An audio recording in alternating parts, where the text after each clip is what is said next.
Hey everyone, and welcome back to another video for today. So in today's video, I do want to review PayPal's earnings report and comments that were made during the call. GainPal didn't really last that long. Also, as you can see here on the screen, the heat map is quite red. We started the day a bit better, but now we do have the rate cut, 25 basis points. Currently, the comments from Jerome Powell indicate that the December cut is not a certainty, okay? But quantitative tightening is going to end December 1st. I'm going to go over a couple of comments that were made by Jerome Powell as well that could explain what is happening right now. But a friendly reminder, your investment thesis should not be based on what Jerome Powell is going to say or is saying during his speeches. Your investment thesis should be company related. Okay? I hope we're clear. And so, without further ado, let's dive right into this. If you enjoy this type of videos, hit all the buttons. We really appreciate that. If you want to support me even further, do check out the link down in the description and in the pinned comment to the top 10 best stocks to buy now, or go to fool.com/couchinvestor. Thank you very much. And if you are interested, this is basically what's happening right now at the time of making this video. There are a lot of names that are red, some names that are still green. We have Shift 4 that is red, Rubrik, we did touch a little bit on that during the live stream, and the SoFi earnings video. PayPal, of course, is down. I say of course because, I do wonder what that company needs to do to actually go up. Although analyst sentiment is changing. We'll touch on that as well. And so first up, we do have here the start of the speech and the difference in the words. So as you can see, what's in red has been removed and changed. I'm not going to read all of it, but if you're interested in that, just pause the video. Then with regards to a couple of points here, as I said, this is a great follow on X, macro related, but especially company specific information. So data available suggests outlook for employment and inflation has not changed much since the September meeting. The labor market appears to be gradually cooling. Inflation remains somewhat elevated. Available data suggests economy is expanding moderately. Prior to shutdown, data showed economy may be on a firmer trajectory. Data prior to shutdown suggests firmer growth in trajectory, and shutdown will temporarily weigh on economic activity. That's not all. Labor demand has clearly softened. Available evidence suggests layoffs and hiring remain low. Job availability and hiring difficulty continue to decline. Inflation remains somewhat elevated relative to the goal, and downside risks to employment appear to have risen. Then, Jerome Powell continued by saying they remain well positioned to respond in timely way to economic developments, face two-sided risks. Strongly different views at meeting about how to proceed. Another cut in December is far from assured. The Fed cut is another step towards a more neutral policy stance. December cut, again, we don't know, although the probability was sitting quite high last time. We did check it. We'll see tomorrow if that changes. December will enter next balance sheet phase, hold steady for a time. Signs have clearly emerged that it's time to stop QT, quantitative tightening. So quantitative easing should be good for the likes of Pagaya, the likes of SoFi, Lending Club, etc., etc. Money market pressure warrant balance sheet move today. Continued by saying, actually I don't know if this is the exact order, but it's still all the information available here. Estimate total PCE and core PCE rose 2.8%. Disinflation in services continues. By the way, disinflation is not deflation. Disinflation just means that the prices keep rising, but at a slower pace than before. Disinflation continues for services. Core PCE inflation likely rose 2.8% in September. Higher tariffs pushing up some goods prices. Reasonable base case is tariff effects on inflation will be short-lived. Risk of more persistent inflation needs to be managed. Obligation is to ensure it does not become an ongoing problem. And risks to inflation are to the upside, to employment are to the downside. This is the challenging part. And so this is basically where we're at right now. Okay, we'll see what happens. Again, government shutdown doesn't really help, especially if you need some crucial data. Now, moving on here, we have PayPal. PayPal is back to prices not seen since before the earnings report. You know, the earnings report where we've had a triple beat, actually. Pretty good commentary And yet we're back at the same prices. Stock is down around 10% since the peak, the day they reported. And so let's dive a little bit deeper, shall we? And so this is where we're starting. Accelerating growth while shaping the future of commerce. Accelerating momentum across strategic initiatives. So we see this is basically on the right here. Another quarter of profitable growth and strong free cash flow generation. Over 7% transaction margin dollars ex interest on customer balances. By the way, the customer balances story. Of course, yes, interest rates are coming down. But if you can make sure that more money stays into the PayPal ecosystem, that should be a benefit to PayPal as a whole. I'm talking here also about Venmo, right? Because previously a lot of money was flowing into Venmo, but was not really staying in the Venmo ecosystem or was not really being monetized. That, of course, is changing. More on Venmo in a bit, because Venmo, I do think, is, again, one of the great growth stories here. Same with Buy Now, Pay Later, and basically goes into the whole branded experience growth for PayPal, right? PayPal everywhere is the goal. PayPal wants to be everywhere. You want to send money, you want to spend money, you want to receive money, maybe you want to make money. This is of course the focus, right? So branded experience TPV was up 8% on FX neutral basis, and branded online checkout TPV was up 5% on an FX neutral basis. Now, you might say, yeah, but the growth here is not incredible. I mean, I'm not that happy, just 8% growth, etc., etc. Okay, but we're talking here about branded experiences TPV, 8% growth. I'll show you how big TPV, total payment volume, how big that is. We're not talking about $5 billion, $10 billion. No, much bigger number. Anyways, what I wanted to show you is this. This is what I just said. Online checkout and omni initiatives accelerating US branded experiences TPV growth to 10%. That's starting to scale globally. So this is where we were basically at the launch of PayPal everywhere in the United States. So you can clearly see that we are seeing positive signs here. Although, as you will see, it's not growing, or the big changes, the modernization, let's say, of PayPal systems is not changing as fast as they would like, which again is definitely not as fast as I like and not as fast as what you like. Then moving on here to something that is changing quite quickly, and that's Buy Now, Pay Later. Around $40 billion is expected for Buy Now, Pay Later TPV. Over 20% Buy Now, Pay Later TPV growth. Over 20% Buy Now, Pay Later monthly active accounts growth. This is, again, a huge business that you get inside of PayPal. Another big business that is growing very fast, something that didn't grow fast before, right? If you look at 2023, only 10% growth. Now we're above 20% growth. That's $1.7 billion in expected revenue just from Venmo in 2025, growing above 20%. 66 million Venmo monthly active accounts, growing 7%, and ARPA here is above $25, growing mid-teens. Now this is where they still have a lot of upside left, because $25 is definitely not a lot. Cash App, for example, again, Cash App monthly active accounts is lower than Venmo, but the average revenue is higher than Venmo. I think Venmo, we're going to see again, I'll show you the numbers in a bit. Venmo is a huge growth driver here. Then, what was the issue before? The issue before was PayPal was growing faster. Braintree was growing faster, but wasn't really that profitable. And so this is what we've seen, right? Q3 2024, then Q4 2024, dropped in growth. Q1, negative growth. Q2, barely anything. But what we're seeing right now is PSP TPV growth is accelerating to above 6% on an FX neutral basis and continues to contribute to transaction margin dollar growth. This is exactly what you want to see. And Q4 is again expected to continue that trend. This is why which is why I'm excited about PayPal. One, it's of course extremely undervalued. Yes, I know it's been a pain. It's been underperforming the market. I know. But today, it is just a better company than it was yesterday, than it was 6 months ago, than it was 12 months ago, 2 years ago, 3 years ago. It is a fact that today PayPal is just a better company, and it's going to be a better company in the future if, of course, they continue to execute this way. Going back to the comments about, growth is too slow.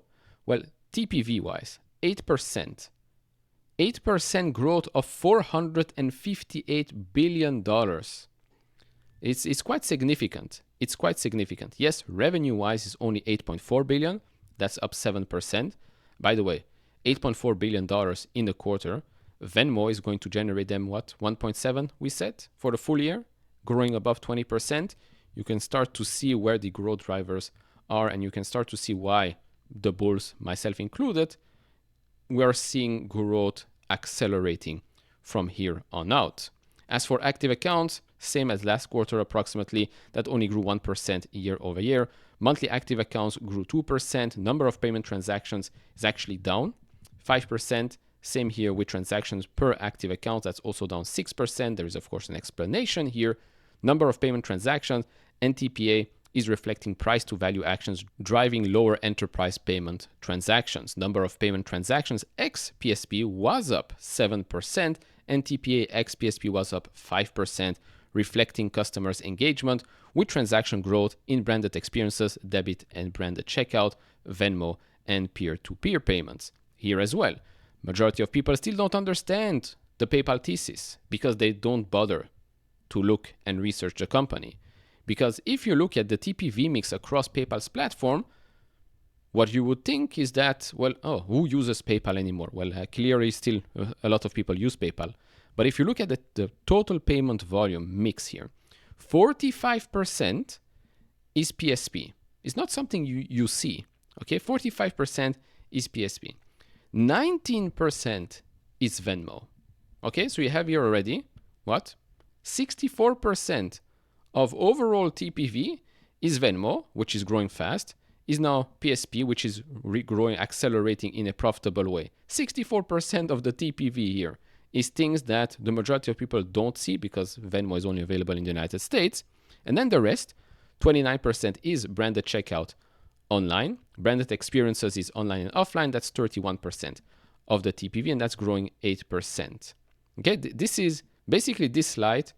This is a very easy test to see if people actually bothered to research the company a little bit. Then, as for the guidance, which was also raised despite some concerns in the short term, and there were also some comments on 2026.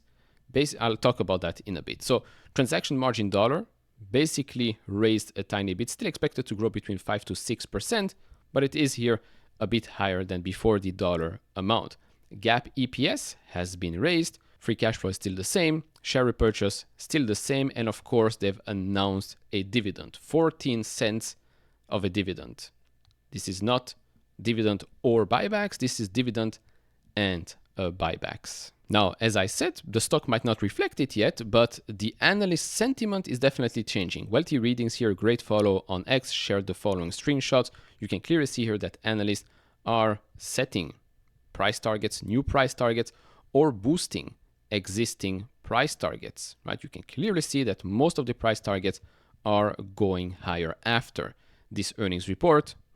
I'm not surprised.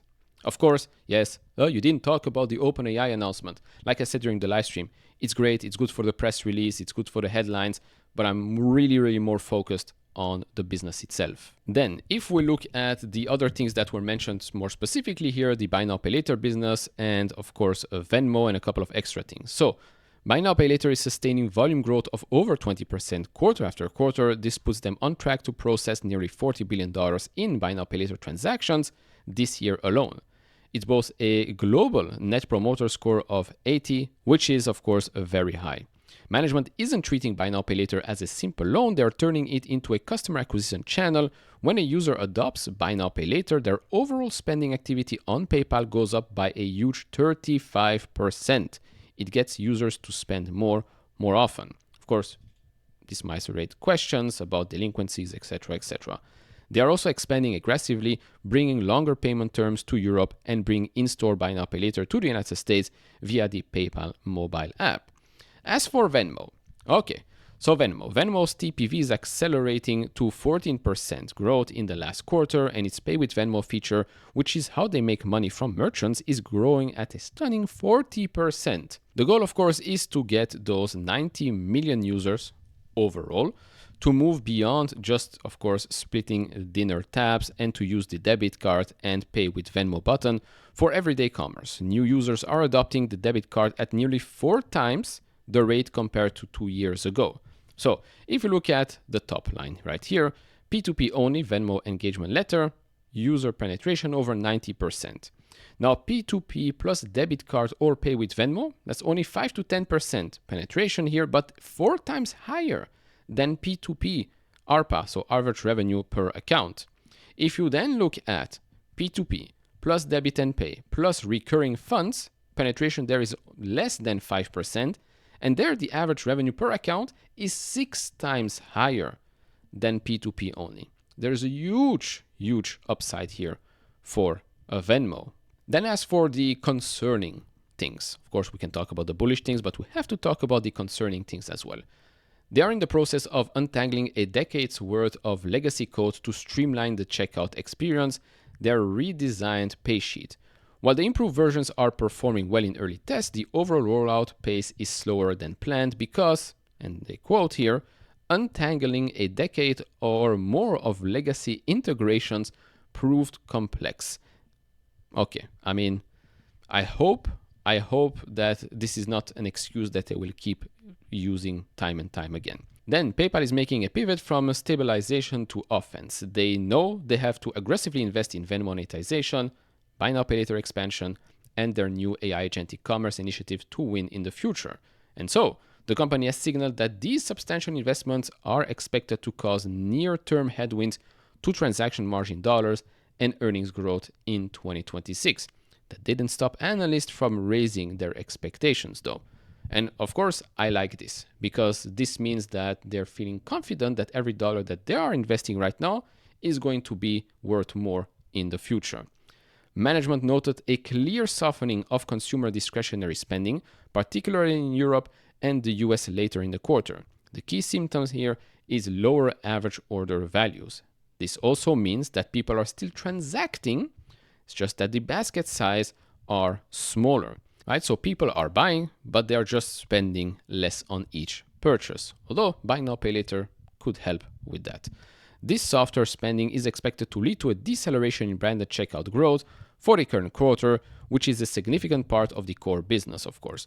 You also have tougher comparisons for the credit business, which puts further pressure on financial targets. But again, all of that being said, guidance was raised. And that's the big thing here. And so if we look at the stock right now, it's back to 70. 70 is the new 60, it seems. 70 is also the 100-day moving average. As you can see, this is by the way on the weekly. Twice over the past couple of weeks, we've tried once to tackle that 200-day moving average, got a big rejection. And now this week we went above it, but clearly it seems like we're going to close the week under the 200-day moving average. Looking at the daily chart here the daily we can see that right now we are also under the 200 and a bit under the 100-day moving average. Again, to me, PayPal, I have my options, I still have my options. If I did not have options and only shares, which I still have some shares, I would definitely be buying more here. That's just me, because I know this question gets asked time and time again. Yes, if I didn't have my options, I would have been increasing my share position for sure, because again, it was a good quarter. Forget about what the stock is doing right now. It was a good quarter. We're seeing exactly what we want to see. The company is now growing and becoming more and more profitable. Not only that, they feel so comfortable in their growth. Okay, it's not super growth, but still, that they're willing to spend more money to accelerate it and make sure that that acceleration in growth continues for the years to come. Plus, their guidance for 2027 still remains. We had no comments on the ads business. I know, be disappointing, but it is what it is. I do think that we're going to get way more information from the ad side in 2026. So all in all, let me pull up here the watch list right now. Again, when you're going to watch this, maybe the prices would have changed a little bit, but still, all in all, I liked very much what I've been seeing from PayPal. You're going to ask me, what about Shift4? What about Rubrik? We already discussed that in the PayPal video and in the live stream. And if you have more questions, I'll be live tomorrow morning as well. But all in all, you invest in good companies, okay? Good companies will survive no matter what a Jerome Powell or whatever the successor, right? Because Jerome Powell is going to be out of the chair, the Fed chair, or the Fed couch, I don't know, next year. So invest in good businesses, yes. Okay, PayPal specifically, stock has literally sucked, especially this year, because we were at $90 at the start of the year. But I still think that the business today is definitely better than where it was at the start of the year. So all in all, that's about it. Those were the comments by Jerome Powell. Those are my thoughts on PayPal. See you all in the next one. Bye-bye.